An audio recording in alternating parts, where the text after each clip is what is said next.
a little bit. I haven't been in touch with him for very long. After you leave the Machon, it's hard for me to keep in touch with you. It's up to you, really. So I'm very happy I'm thrilled. This evening I'm going to participate in a wedding of a alumnus of ours, just from 2 years ago, or 3 years ago.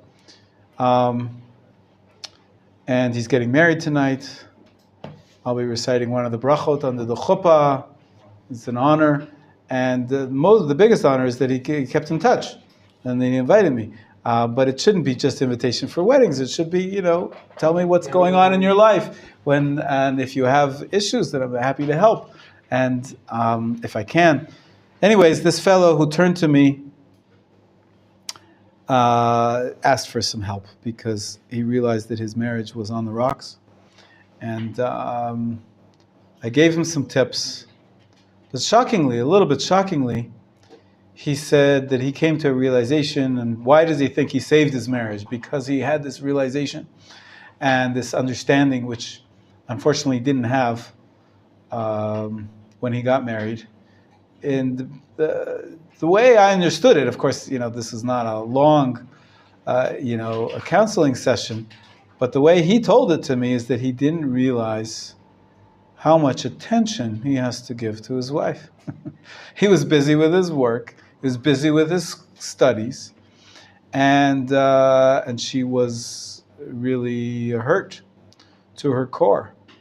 And now, according to, if he understands this key, then there's hope for the marriage. And of course, he's going to have to build upon it and get counseling. And I sent him the names of 3 different counselors and their phone numbers, 2 of which I know speak English. His wife is not an English speaker. She's Israeli, so there's a language barrier to overcome as well. I'm not saying who it is and where he's from, but he does speak English and she's Israeli. I have many students like that who marry Israelis. It's fine.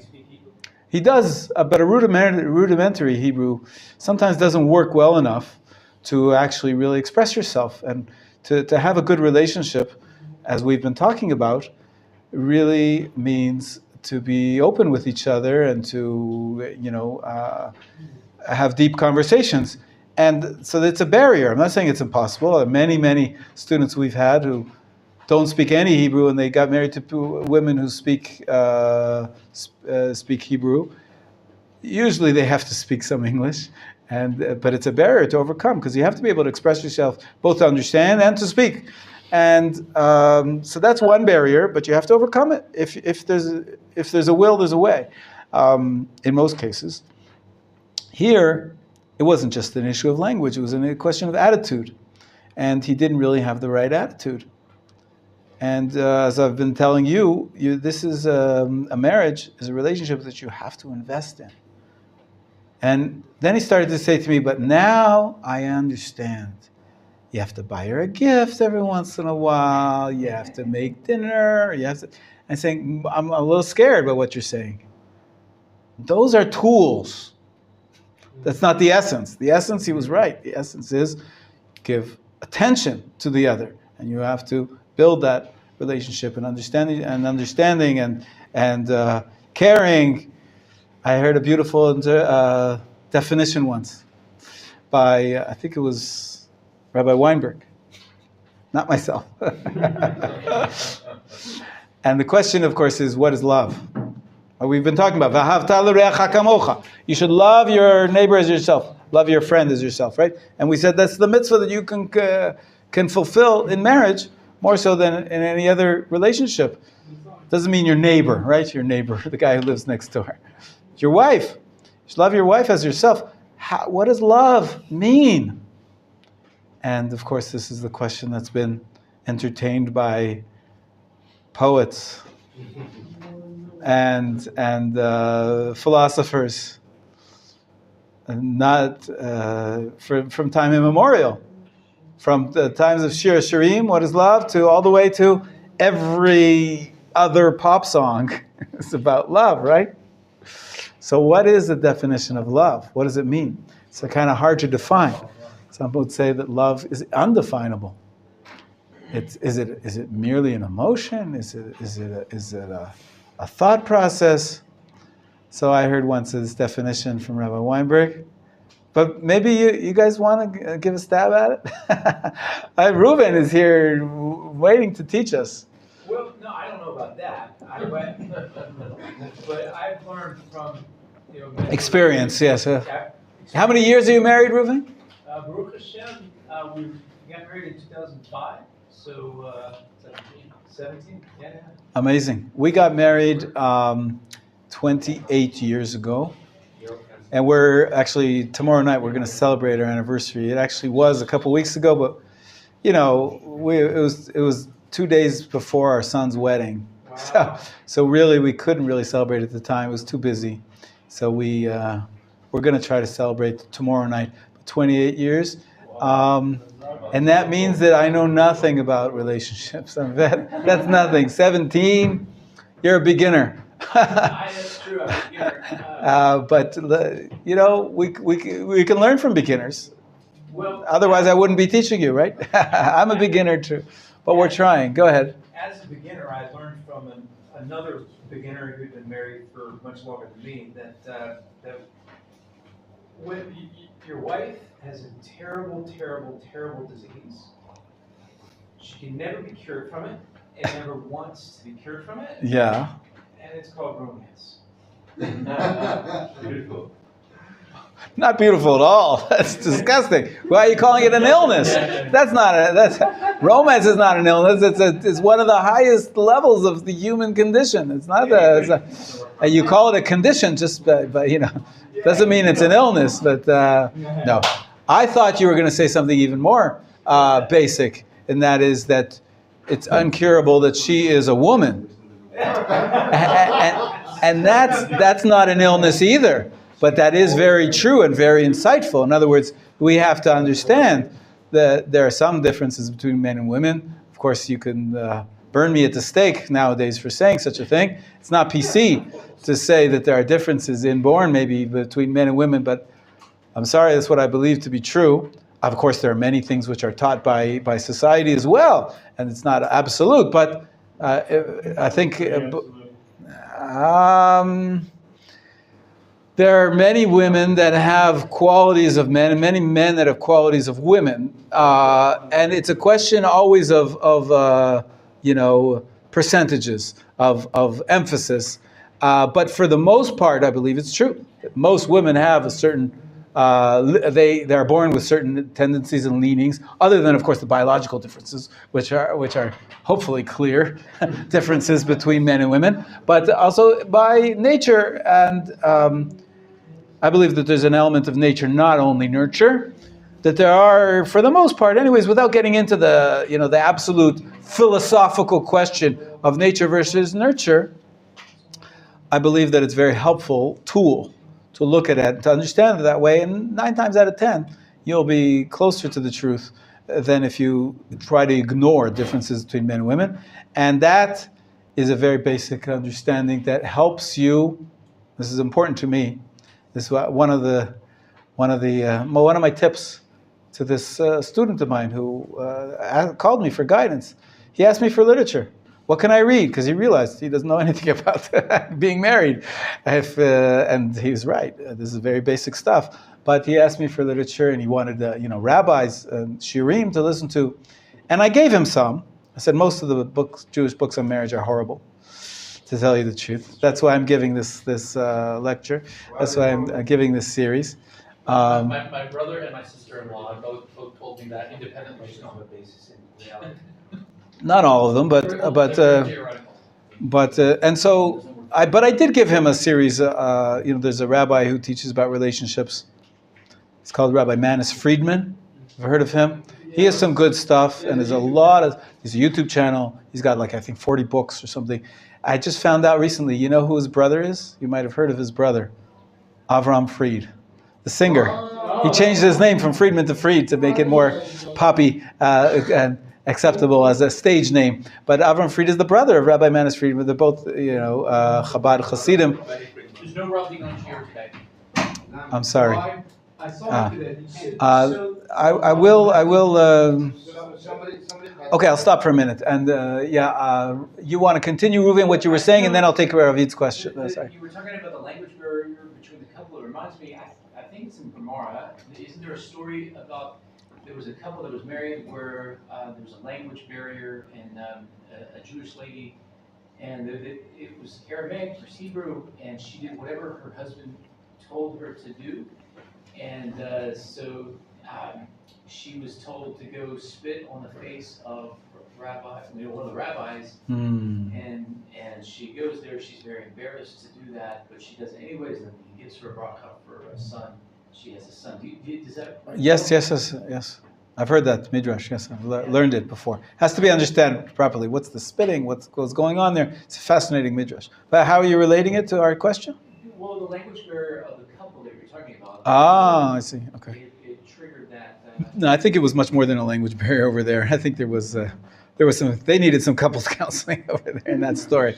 But anyways, getting back to our topic, which is what is love. Rabbi, you wanted to ask a question before we move, or say something by all means. I don't have a question. I just want to mention something.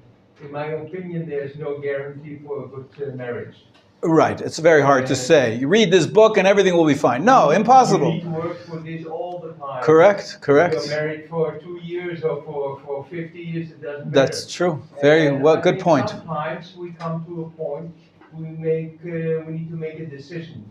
You have to go to the left or to the right. And I'm talking about my life, and I want to share it with you because it's very important to work on a good marriage. Please go ahead. I have been married for 40 years, so you are just kids. Okay? Wow, of course. But at that time when I get married, I didn't know that I'm a Jew. Right. So I discovered this much more later, and then I want to have a Jewish life. Right. And my first wife, she didn't was in any way religious, so she didn't allow me to be a Jew, to wear right. Have a kippah, to go to Beit Knesset, all these things. And we had a tough time. And we also get to someone to ask for help how to manage this. Right. But there is, when you have this question of, in this example of religion, you need to listen to the inner human of you. And for me, it was listening to Hashem. And I decided to go the way of Hashem. But at that moment, I need to divorce because I couldn't do this anymore. Right. And after 40 years. And it's not easy, I can tell you. But so what I try to tell all of you is when you are going to marry, of course you need to work for this very hard. When you come to a point that you have misunderstanding, you need to speak very free about this. But after all, we need to listen to Hashem in any way. To respect each other, but also to make some moments very important decisions. I understand. Thank you for sharing. Not an easy situation to be Doesn't that remind you of what happened in the Book of Ezra? Maybe a little bit. Yeah. In any case, let's go back to our top. Moshe, another question. This year kind of feels like it's just so beyond me because I'm so Right, we're going back to basics though. I'm trying to keep it. Starting a relationship is just so for me. Right. I feel it's so in the future for me that I just. Listen, what did we say this morning? Time moves fast, right? In our age, a 60-second minute is, it gets shorter and shorter every day. So it's true. You may not be ready to date right now, but hopefully in the coming years, 5 years, whatever, it's coming. And so you got to be ready. And, sometimes what happens is that, I get my students and they're here for a year or whatever it is. If I'm lucky, 2 years, because and then they should move on. They have to go to work. They have to, move on. And then, when they're here, they're in the dorm, single guys. Okay, who's thinking about relationships? Or some are, but some aren't. And so we tend to speak to the current concerns, but then a few years later, they're off and they have no guidance. And they don't know the first thing about relationships and how to build a proper marriage. And then I get calls like that about help, SOS. My marriage is on the rocks. give me some guidance. And, how much can you do in a phone call? It's a little different. But here we have the ability to give a course. And as I said, the course is not only about marriages, it's also about relationships with your siblings and with your your parents. So we're going to be talking a little bit about relationships, even if it's not all practical tomorrow. So, but we're building ourselves, and we're building ourselves, trying to understand what it means from a Torah perspective, right? We've all had relationships, I imagine, of some kind or another over the years. And but most of us are new to Orthodox Judaism and how to practice that in a holy way, in a kosher way, and in a healthy way within Torah. So this is really what we're talking about. So anyways, let's get back to our topic at hand, the love. We said, what is love? And I'll just finish off this side point. So I sent my student who asked me for guidance to some shiurim. But then I said, what I tell pretty much almost all my students that I speak about relationships with is a great book, although it wasn't really written by a Jew. You might have heard of it. It's called Men Are From Mars. And Women Are From Venus. It was like a bestseller for years, and it turned into a whole series. Anyways, you can get it online for free, and you can get it on audio. They read the entire book to you on YouTube. So there's a lot there, and this is going back to Reuven's comment about recognizing that she is other, that she might be a little different than you, and that's what this and what this book does. There are other books like it. There's other Jewish books that have copied a lot of the ideas. It's not such an original thought, but what I like about that book is that he says the point is not just to point at the differences. Say, okay, men are from Mars, type A. Women are from Venus, type B. Some of the Jewish books, and this is a little bit of my critique, which I sort of mentioned before, some of the books that talk about this, and it's very important to recognize, they leave it at that. And they even go so far as to encourage you, okay, so the men should go talk to their buddies, and the women should talk to their girlfriends. And because you're speaking different languages, and you each have different needs, and that's really the key to both being happy. And to me, that's like totally against everything we just learned. But the point is to have a relationship, to have love between the couple. And so the point of bringing up these differences is to overcome them. It's to learn how to speak the other language. You're not going to become a Martian, or you're not going to become a Venetian. Is that what it's called? A Venusian, whatever it is. You're not going to become that, but you'll be able to perhaps to understand what they're expecting, what they mean when they say X or Y and Z. And so really that's a very important point, which is not always is mentioned, is that sure there are differences, but the point is to know how to overcome them. And so this is one of my go-to books for helping you create a relationship with a woman. But that wasn't what Rabbi Weinberg said. I go back to defining love, and the age-old question, how do you define love? And he actually said, in his opinion, the best, closest definition of love is curiosity. That's a good definition. It's a curious definition, huh? What does that mean? Why is it a good definition? Why does that make you think? Why is that different than what you think? You think love, romance, right? That's the first thing you think about. Like Reuven said, women are into romance, and that's like a different muscle. Curiosity is something a little more down to earth, something we all can identify with. What that means, though, is that every human being, if we believe that every human being was created in the form of God, Tselem Elokim, whatever that means. Somehow we have what's that called in English? The form of, in the image of God, right? That's the verse in Bereshit. So every human being was created in the image of God. Can you ever really understand God? Can we define God? Can we understand? But we try. We try as much as we can to connect to them, even though we know ultimately it might be impossible to ever reach God, right? what is one of our Jewish philosophers of the Middle Ages says, if I could know him, I would be him. So you can't really, I think it's Rav Sadia Gaon. What did you say? No, I think it's Rav Sadia Gaon, watched 800 years earlier than the Kotzker Rebbe. In any case, you can't really know God, and maybe you can't really know any person. I don't even know myself, let alone knowing my wife. And definitely, the more I live with her, the more years we have a relationship, the more you get to know. You discover more things about yourself, but also more things about the other person. And the key to having a loving relationship is to care, to be curious about finding out more about yourself and the other person. And that's a very curious definition, but I liked it because it makes you think, it makes you understand really what it's all about. It's all about creating that relationship, keeping it going. Love as romance? Passion? Sure, love song of Shir Hashirim, that's part of it. That's not the essence of what love is. That especially the physical part of it, it waxes and wanes. You can have an entire, a physical relationship of many different types throughout life until you're 120. There is such a thing as a sex life. But that's not what love is.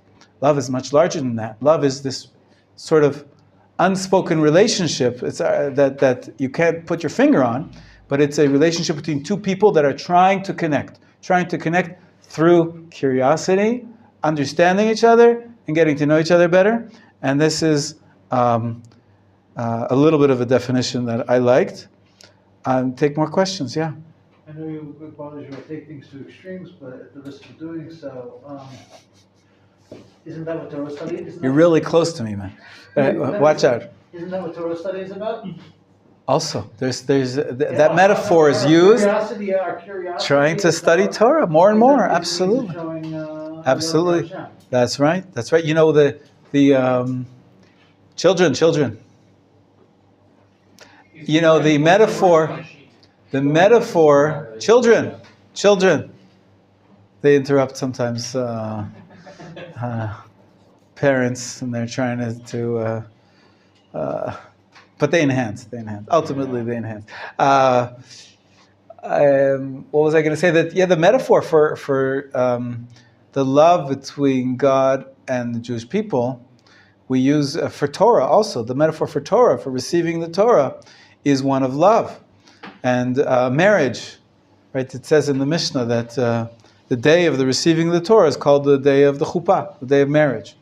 So for sure, that's we take that same type of always trying to understand more and more, striving for even knowing that it's infinite.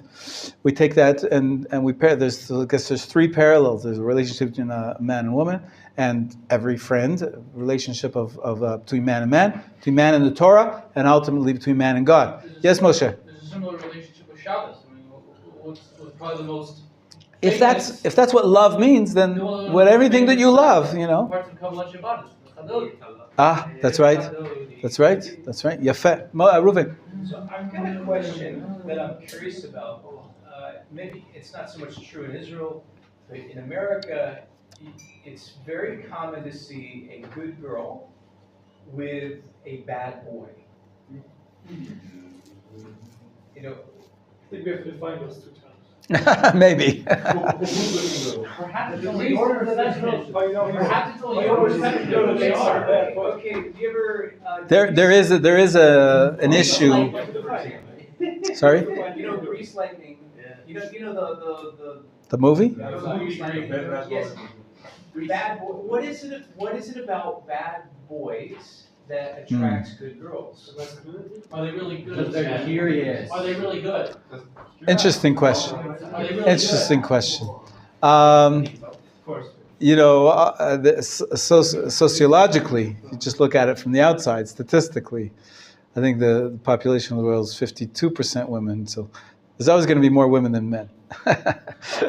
So it could be that there's just an issue of it's harder for women to find a guy, especially nowadays when in the Western society, men are afraid of commitment, and women are more naturally perhaps drawn to being in a relationship and to being together with somebody. And so that might be sociologically an answer. But in terms of deeper than that, it's going to, we have to finish now, so we're not going to be able to treat that. When we do talk a little bit more about, whatever we can say without being absolute, but we talk about, differences between men and women, then maybe we'll be able to answer a little bit deeper that type of, what is a woman looking for when she's looking for a man, and what is a man looking for when she's looking for a woman. Perhaps we'll be touching on that in a deeper way, but we can't do that right now. I know that's where you were going. Right, that gets to the core question, what do women want? If, we can say such a thing.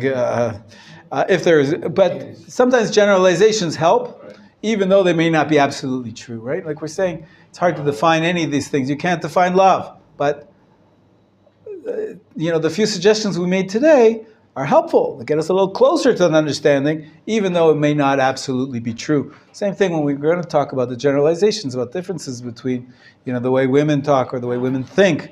It's not going to be absolutely true. Sometimes you'll find men that really speak and think in that way more so than the women that you know. It's not absolute, but the generalizations can be a useful tool to foster us learning more about creating relationships, healthy and holy relationships to be continued. Ezrat Hashem. Stop here. I just want to say for the younger guys in the room who aren't married, this class